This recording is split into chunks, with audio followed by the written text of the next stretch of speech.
Hello dear aspirants, welcome back to Seema's Academy. So KSET 2023 notification ಆಗಿ 24 ಜನವರಿನಲ್ಲಿ ಏನು examination ನಡೆದಿತ್ತು. So ಅದರಲ್ಲಿ ಉತ್ತೀರ್ಣರಾದಂತಹ ಅಭ್ಯರ್ಥಿಗಳಿಗೆ ಇವತ್ತು KSET ಪ್ರಮಾಣ ಪತ್ರ ವಿತರಣಾ ಸಮಾರಂಭವನ್ನ ಕೆಇಎ ಹಮ್ಮಿಕೊಂಡಿತ್ತು ಅಂಡ್ ನಮ್ಮ ಸಾಕಷ್ಟು ಅಭ್ಯರ್ಥಿಗಳಿಗೆ ಇವತ್ತು ಸರ್ಟಿಫಿಕೇಟ್ ಸಿಕ್ಕಿದೆ. ಸೊ ಯಾರೆಲ್ಲ ಮೆಸೇಜ್ ಮಾಡಿ ತಿಳಿಸಿದ್ದೀರಾ ಸರ್ಟಿಫಿಕೇಟ್ಸ್ ಗಳನ್ನ ನನಗೆ ಕಳಿಸಿ ಮ್ಯಾಮ್ ಸರ್ಟಿಫಿಕೇಟ್ ಇವತ್ತು ಸಿಕ್ತು ಅಂತ ಹೇಳಿದ್ದೀರಾ, ನಿಮಗೆಲ್ಲ ಕಂಗ್ರ್ಯಾಚುಲೇಷನ್ಸ್. ಅಂಡ್ ಕೆಲವೊಂದು ಪ್ರಾಬ್ಲಮ್ಸ್ ಗಳನ್ನ ಅಭ್ಯರ್ಥಿಗಳು ಫೇಸ್ ಮಾಡಿದ್ರು ಈ ಬಾರಿ ಡಾಕ್ಯುಮೆಂಟ್ ವೆರಿಫಿಕೇಶನ್ ಅಲ್ಲಿ. ಅದರ ಬಗ್ಗೆನೂ ಕೂಡ ನಾನು ಈ ವಿಡಿಯೋದಲ್ಲಿ ಹೇಳ್ತೇನೆ. ಯಾಕಂತ ಹೇಳಿದ್ರೆ ಅಪ್ಲಿಕೇಶನ್ ಹಾಕುವಾಗ ಸ್ವಲ್ಪ ಜಾಗರೂಕತೆಯಿಂದ ಅಪ್ಲಿಕೇಶನ್ ಅನ್ನ ಫಿಲ್ ಮಾಡಿ, ಹರಿಬರಿಯಲ್ಲಿ ಅಪ್ಲಿಕೇಶನ್ ಅನ್ನ ಫಿಲ್ ಮಾಡಬೇಡಿ. ಯಾಕಂದ್ರೆ ಇದು ನನಗೆ ಅಭ್ಯರ್ಥಿಗಳು ತಿಳಿಸಿದಂತದ್ದು. ಸೊ ಅದನ್ನ ರಿಯಲ್ ಪ್ರಾಕ್ಟಿಕಲ್ ಆಗಿ ಅವರು ಫೇಸ್ ಮಾಡಿದಂತ ಪ್ರಾಬ್ಲಮ್ ಆಯ್ತಾ. ಸೊ ಹಾಗಾಗಿ ನಾನು ಅದನ್ನ ಕೂಡ ವಿಡಿಯೋದಲ್ಲಿ at the end of the video I will tell you, so that you don't make, ಯಾರೆಲ್ಲ ಫ್ರೆಶ್ ಆಗಿ ಅಪ್ಲಿಕೇಶನ್ಸ್ ಅನ್ನ ಹಾಕ್ತಾ ಇದ್ರೆ ಈ ಬಾರಿ 2024 ಅಲ್ಲಿ ನೀವು ಈ ರೀತಿಯ ತಪ್ಪುಗಳನ್ನ ಮಾಡಬೇಡಿ. ನಂತರ ಕ್ವಾಲಿಫೈ ಆದ್ರೂ ಕೂಡ ನೀವು KSET ಅನ್ನ ಕಟ್ ಆಫ್ ಪಾಸ್ ಮಾಡ್ಕೊಂಡು ಕ್ವಾಲಿಫೈ ಆದ್ರೂ ಕೂಡ ಸರ್ಟಿಫಿಕೇಟ್ ಪಡೆಯದೇ ಇರುವಂತಹ ಸಂದರ್ಭ ಬರಬಾರ್ದು ಅಂತ ಹೇಳ್ಕೊಂಡು ಅದನ್ನ ಕೂಡ ನಾನು ಎಕ್ಸ್ಪ್ಲೈನ್ ಮಾಡ್ತೇನೆ, ಏನೆಲ್ಲ ಪ್ರಾಬ್ಲಮ್ಸ್ ಗಳನ್ನ ಫೇಸ್ ಮಾಡಿದ್ದಾರೆ ಅಂತ ಹೇಳ್ಕೊಂಡು. Okay, so straight away starting with video. ಇವತ್ತು ಏನು ಪ್ರಮಾಣ ಪತ್ರ ವಿತರಣೆ ಮಾಡಿದ್ದಾರೆ ಕೆಇಎ, ಅದರ ಜೊತೆಗೆ ಅವರು ನೋಟಿಫಿಕೇಶನ್ ಅನ್ನ ಕೂಡ ರಿಲೀಸ್ ಮಾಡಿದ್ದಾರೆ. ಸೊ ಸಾಕಷ್ಟು ಅಭ್ಯರ್ಥಿಗಳು ಕೇಳ್ತಾ ಇದ್ರು 2024 ಈ ವರ್ಷ ಯಾವಾಗ KSET ಗೆ ಮತ್ತೊಮ್ಮೆ ಅಪ್ಲಿಕೇಶನ್ಸ್ ಅನ್ನ ಕರೀತಾರೆ ಅಂತ ಹೇಳ್ಕೊಂಡು. ಸೊ ಹಾಗಾಗಿ finally today they have released the notification. So ಯಾವಾಗದಿಂದ ನಿಮ್ಮ ಅಪ್ಲಿಕೇಶನ್ ಸ್ಟಾರ್ಟ್ ಆಗುತ್ತೆ ಆನ್ಲೈನ್ ಅಪ್ಲಿಕೇಶನ್, ನೀವು 22nd of this month. Okay, so 22nd of July ಇಂದ ನೀವು ಅಪ್ಲಿಕೇಶನ್ ಹಾಕ್ಲಿಕ್ಕೆ ಸ್ಟಾರ್ಟ್ ಮಾಡಬಹುದು. The portal will be open. Then last date will be 22nd of August. So full 1 month time will be there for you to apply for KSET examination online. Okay, and fees pay ಮಾಡ್ಲಿಕ್ಕೆ, online fees ಅನ್ನ pay ಮಾಡ್ಲಿಕ್ಕೆ last date ಅಂತ 26th August ಅಂತ ಹಾಕಿದ್ದಾರೆ. Okay, so 26th August. And when the examination will be conducted on 24th of November. There is a lot of time for preparation. So ಹಾಗಂತ ಹೇಳಿ last minute ಗೆ preparation ಮಾಡೋದಲ್ಲ, ಈಗಲಿಂದಾನೇ preparation ಅನ್ನ start ಮಾಡಿ. Okay, so 24th of November KSET examination will be conducted. ಇದು tentative ಡೇಟೇ ಆಗಿರುತ್ತೆ. ಯಾಕಂತ ಹೇಳಿದ್ರೆ ಪೋಸ್ಟ್ ಪೋನ್ ಲಾಸ್ಟ್ ಟೈಮ್ ಕೂಡ 2 ಬಾರಿ ಆಗಿದೆ.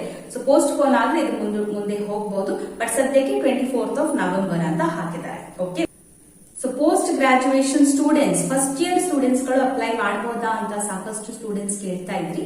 ಸೊ ಹೌದು, first year, first semester, second semester and second year students ಗಳು ಕೂಡ ಅಪ್ಲೈ ಮಾಡಬಹುದು. ಪರ್ಸ್ಯೂಯಿಂಗ್ ಅಂತ ನೀವು ಅಪ್ಲಿಕೇಶನ್ ಅಲ್ಲಿ ಫಿಲ್ ಮಾಡುವಂತದ್ದು. Okay, and fees as you all know, GM 2A 2B 3A 3B ಕ್ಯಾಟಗರಿಗೆ 1000 ಇರುತ್ತೆ. And category 1 SC ST PWD ಮತ್ತು ಟ್ರಾನ್ಸ್ ಕ್ಯಾಟಗರಿ ಅಂಡರ್ ಬರುವವರಿಗೆ 700 will be the application fees. Okay, and commerce ಗೆ ಪ್ರಶ್ನೆ ಪತ್ರಿಕೆ ಕನ್ನಡದಲ್ಲಿ ಇರುತ್ತಾ ಅಂತ ಈಗಷ್ಟೇ ಒಬ್ರು ಮೆಸೇಜ್ ಮಾಡಿದ್ರು. ಸೊ ನಾನು ನೋಟಿಫಿಕೇಶನ್ ನೋಡಿದ ಪ್ರಕಾರ ಕಾಮರ್ಸ್ ಗೆ ಪ್ರಶ್ನೆ ಪತ್ರಿಕೆ ಇಂಗ್ಲಿಷ್ ಅಲ್ಲಿ ಅಂತ ಅವರು ಕ್ಲಿಯರ್ ಆಗಿ ಮೆನ್ಷನ್ ಮಾಡಿದ್ದಾರೆ. ಇಂಗ್ಲಿಷ್ ಅಂಡ್ ಕನ್ನಡ ಅಂತ ಬೇರೆ ಸಬ್ಜೆಕ್ಟ್ಸ್ ಗೆ ಹಾಕಿದ್ದಾರೆ, ಬಟ್ ಕಾಮರ್ಸ್ ಗೆ ಅವರು ಬರೀ ಇಂಗ್ಲಿಷ್ ಅಂತ ಹಾಕಿದ್ದಾರೆ. So I think the first paper is going to be in English only this time. Yes, now talking about some of the issues that candidates faced while going for the document verification.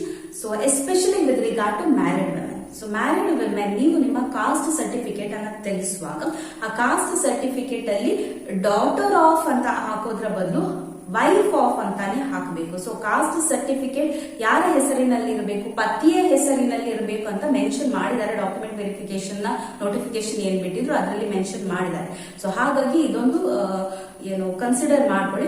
Make it an important point that ನಿಮ್ಮ caste certificate ನ RD number ಯಾವ್ದನ್ನ ನೀವು provide ಮಾಡ್ತಿರಲ್ಲ application ನ time ಅಲ್ಲಿ, ಆ caste certificate ನೀವು married women ಆಗಿದ್ರೆ ನಿಮ್ಮ ಹಸ್ಬೆಂಡಿನ ಹೆಸರಿನಲ್ಲಿ ಅದು ಇರಬೇಕು. Okay, not in the father's name. ಅದು ಮುಂದೆ ಸ್ವಲ್ಪ ಕಿರಿಕಿರಿ ಆಗಬಹುದು, ಆಯ್ತಾ. ಅದು ಒಂದು.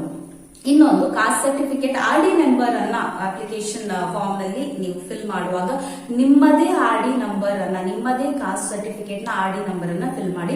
ಯಾಕೆಂದ್ರೆ ಒಂದು ಕ್ಯಾಂಡಿಡೇಟ್ ಅವರ ಬ್ರದರ್ ನ RD ನಂಬರ್ ಅನ್ನ ಫಿಲ್ ಮಾಡ್ಕೊಂಡು ಸ್ವಲ್ಪ ಪ್ರಾಬ್ಲಮ್ ಮಾಡ್ಕೊಂಡಿದ್ದಾರೆ. ಸೊ ಹಾಗಾಗಿ RD ನಂಬರ್ ಅನ್ನ ಕರೆಕ್ಟ್ ಆಗಿ ಚೆಕ್ ಮಾಡಿ, ನಿಮ್ಮದೇ ಇನ್ಕಮ್ ಅಂಡ್ ಕಾಸ್ಟ್ ಸರ್ಟಿಫಿಕೇಟ್ ನ RD ನಂಬರ್ ಅನ್ನ ಫಿಲ್ ಮಾಡಿ. ಅಂಡ್ ಅಪ್ಲಿಕೇಶನ್ ಗಳನ್ನ ಕ್ರಾಸ್ ಚೆಕ್ ಮಾಡ್ಕೊಳ್ಳಿ. ಈವನ್ ದ ನೇಮ್, ನಿಮ್ಮ 10th ಸ್ಟ್ಯಾಂಡರ್ಡ್ ಮಾರ್ಕ್ಸ್ ಕಾರ್ಡಿನಲ್ಲಿ ನಿಮ್ಮ ಹೆಸರು ಯಾವ ರೀತಿ ಇದೆ ಅದೇ ರೀತಿ, ಅದೇ ಸ್ಪೆಲ್ಲಿಂಗ್, ಅದೇ ಇನಿಷಿಯಲ್ಸ್ ಗಳನ್ನ ನೀವು ಅಪ್ಲಿಕೇಶನ್ ಫಿಲ್ ಮಾಡುವಾಗ ಹಾಕಬೇಕಾಗುತ್ತೆ. So 10th standard marks card ನಲ್ಲಿ ಒಂದು ಬೇರೆ ಹೆಸರು, ಅಂಡ್ ವಿದೌಟ್ ಇನಿಷಿಯಲ್ ಇರಬಹುದು ಅಂಡ್ ನೀವು ಅಪ್ಲಿಕೇಶನ್ ಹಾಕುವಾಗ ಇನಿಷಿಯಲ್ ಅನ್ನು ಸೇರಿಸಿ ಮಾಡುವಂತದ್ದು ಆ ರೀತಿಯ ಪ್ರಾಬ್ಲಮ್ಸ್ ಗಳನ್ನ ಕ್ರಿಯೇಟ್ ಮಾಡ್ಕೊಳ್ಬೇಡಿ. ಅಪ್ಲಿಕೇಶನ್ ಹಾಕುವಾಗ 10th ಸ್ಟ್ಯಾಂಡರ್ಡ್ ಮಾರ್ಕ್ಸ್ ಗಳನ್ನ ನೋಡಿಕೊಂಡು ವಿತ್ ಸ್ಪೆಲ್ಲಿಂಗ್ ಇನಿಷಿಯಲ್ಸ್ ಹೇಗಿದೆ ಅದೇ ರೀತಿ ಫಿಲ್ ಮಾಡಿ. Okay, and even post graduation ಆದವರು ಅಪ್ಲೈ ಮಾಡುವಾಗ ನಿಮ್ಮ ಮಾರ್ಕ್ಸ್ ಕಾರ್ಡ್ ನಲ್ಲಿ ಎಷ್ಟು ಮಾರ್ಕ್ಸ್ ಇದೆ ಅದನ್ನೆಲ್ಲ ಕರೆಕ್ಟ್ ಆಗಿ ನೋಡಿಕೊಂಡು ಫಿಲ್ ಮಾಡಿ. ಅಂಡ್ ಸಬ್ಮಿಟ್ ಕೊಡೋದಕ್ಕಿಂತ ಮೊದಲು 2-3 ಸರಿ ಅಪ್ಲಿಕೇಶನ್ ಅನ್ನ ನೀಟ್ ಆಗಿ ಚೆಕ್ ಮಾಡಿ ನಂತರ ಸಬ್ಮಿಟ್ ಮಾಡಿ. Especially cost and income certificate ನ ಆರ್ಡಿ ನಂಬರ್ ಅಂಡ್ ವ್ಯಾಲಿಡ್ ಆಗಿರುವಂತಹ ಕಾಸ್ಟ್ ಅಂಡ್ ಇನ್ಕಮ್ ಸರ್ಟಿಫಿಕೇಟ್ ಏನಿದೆ ಅದರ ಆರ್ಡಿ ನಂಬರ್ ಅನ್ನೇ ಪ್ರೊವೈಡ್ ಮಾಡಬೇಕು. So those who don't have a valid income and caste certificate ಇದು ಯಾರು ಹೇಳುವಂತದ್ದು, ಕ್ಯಾಟಗರಿಯಲ್ಲಿ ಯಾರು ಅಪ್ಲೈ ಮಾಡ್ತಾರೆ ಅವರಿಗೆ ಬರುತ್ತೆ, ಇದು GM ನವರಿಗಲ್ಲ.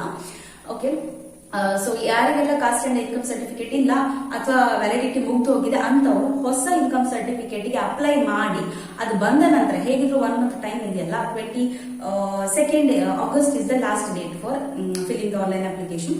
ಸೊ ಹಾಗಾಗಿ ಹೊಸ ಅಪ್ಲಿಕೇಶನ್ ಹಾಕಿ ಹೊಸ ಕಾಸ್ಟ್ ಅಂಡ್ ಇನ್ಕಮ್ ಸರ್ಟಿಫಿಕೇಟ್ ಬಂದ ನಂತರ ಆ ಆರ್ಡಿ ನಂಬರ್ ಅನ್ನ ಫಿಲ್ ಮಾಡಿ. ಓಕೆ, ಬರೀನಲ್ಲಿ ಇನ್ವ್ಯಾಲಿಡ್ ಇರುವಂತಹ ಕಾಸ್ಟ್ ಸರ್ಟಿಫಿಕೇಟ್ ಅಥವಾ ನಿಮ್ಮ ಸಿಬ್ಲಿಂಗಿನ ಕಾಸ್ಟ್ ಅಂಡ್ ಸರ್ಟಿಫಿಕೇಟ್ ಇರಬಹುದು ಅಥವಾ ತಪ್ಪು ಕಾಸ್ಟ್ ಸರ್ಟಿಫಿಕೇಟ್ ನ ಆರ್ಡಿ ನಂಬರ್ ಅನ್ನ ಕೊಡಬೇಡಿ, ಅದು ಮತ್ತೆ ಮುಂದೆ ಪ್ರಾಬ್ಲಮ್ ಕ್ರಿಯೇಟ್ ಆಗುತ್ತೆ. Okay, so that is why application fill ಮಾಡುವಾಗ ದಯವಿಟ್ಟು ಒಂದ್ ಸ್ವಲ್ಪ ಎಚ್ಚರಿಕೆಯಿಂದ ಫಿಲ್ ಮಾಡಿ ಅಂತ ಹೇಳೋದು. ಅಂಡ್ ಕಾಮರ್ಸ್ ಗೆ ಪ್ರಿಪರೇಷನ್ ಮಾಡುವವರು ವಾಟ್ಸ್ಆಪ್ ಮಾಡಬಹುದು, ನಿಮ್ಗೆ ಗೊತ್ತಿದೆ ಆಲ್ರೆಡಿ ಹಿಂದಿನ ವಿಡಿಯೋಸ್ ಗಳಿಂದ ಹೇಳ್ತಾ ಇದ್ದಾರೆ.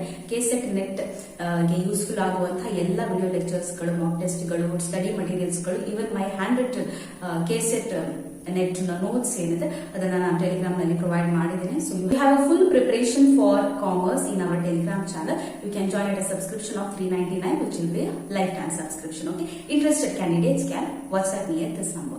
So yes, that is all for today's information video regarding the new notification of KCET 2024. So ಇದೇ ತಿಂಗಳು 22nd ಇಂದ ಪೋರ್ಟಲ್ ಓಪನ್ ಆಗುತ್ತೆ. ತಪ್ಪದೆ ಯಾರೆಲ್ಲ KCET ಕ್ಲಿಯರ್ ಮಾಡಬೇಕು ಅಂದ್ಕೊಂಡಿದ್ದೀರಾ ಅಥವಾ ಟೀಚಿಂಗ್ ನಲ್ಲಿ ನಿಮ್ಮ ಭವಿಷ್ಯವನ್ನ ರೂಪಿಸಬೇಕು ಅಂದ್ಕೊಂಡಿದ್ದೀರಾ ನೀವೆಲ್ಲ ತಪ್ಪದೆ KCET ಎಕ್ಸಾಮ್ ಗೆ ಪ್ರಿಪೇರ್ ಮಾಡಿ, ಅಪ್ಲೈ ಮಾಡಿ, ಚೆನ್ನಾಗಿ ಪ್ರಿಪೇರ್ ಮಾಡಿ, ಎಲ್ಲರೂ ಕೂಡ ಕ್ವಾಲಿಫೈ ಆಗಿ ಅಂತ ಹೇಳ್ತಾನೆ. So yes, that is all for today's video. Thank you so much for watching. I'll see you in the next video. Till then, take care. Bye bye. Namaste.